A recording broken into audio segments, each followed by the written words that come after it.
Medicare and Medicaid are popular with Americans, but not their costs, which are double, because in America, the trial lawyers, pharmaceutical, and insurance lobbies have purchased preferred regulation.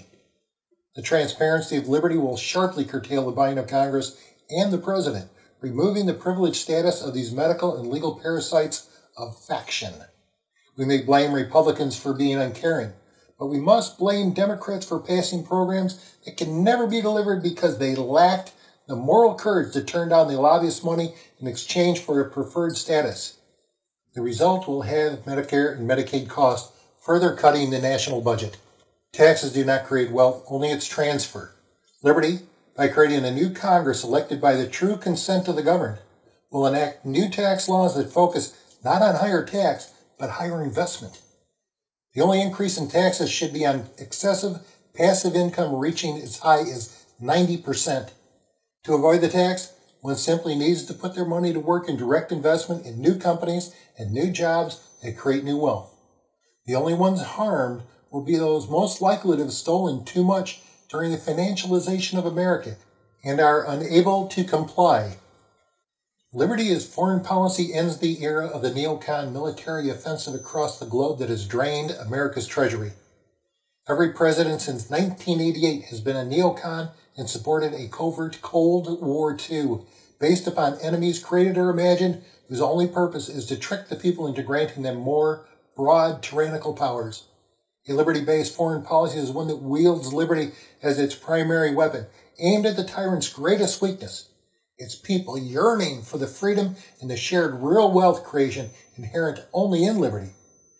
A strong military may still be required, but only as a deterrent, because offensive operations are counterproductive to a foreign policy of liberty, as offensive actions only serve to rally the people of a tyrannical state around its flag.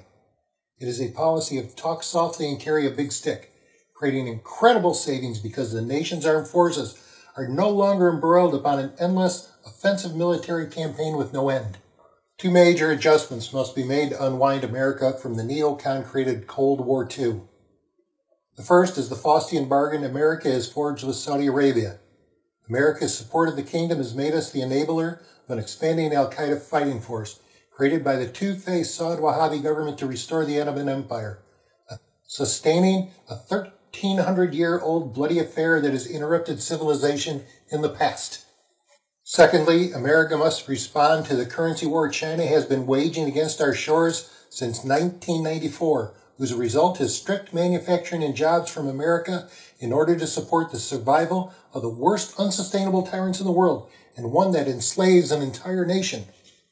With peace, Homeland Security will have no Americans to oppress and will be disbanded. In the end, we're talking about billions here and billions there. Before you know it, we'll be talking about a balanced budget, attainable and sustainable only through liberty. There is no going back if mankind is to survive. And just as a caterpillar must shed its skin in order to transform itself to survive in a brave new world, so must man shed the chains of tyranny in its centrally planned Politburo in Washington, D.C. and in New York City.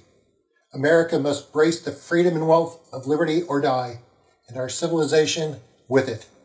What can you do? Please go to elect a new Congress and sign the petition and get your friends to do the same. Call your senator and congressman and have them sign the only petition that guarantees liberty for all. Those who will sign and commit to our collective liberty deserve our support. Those who will not must be replaced in the 2014 elections. Once power has been restored to Congress, America will be back to where it belongs, in the hands of the people.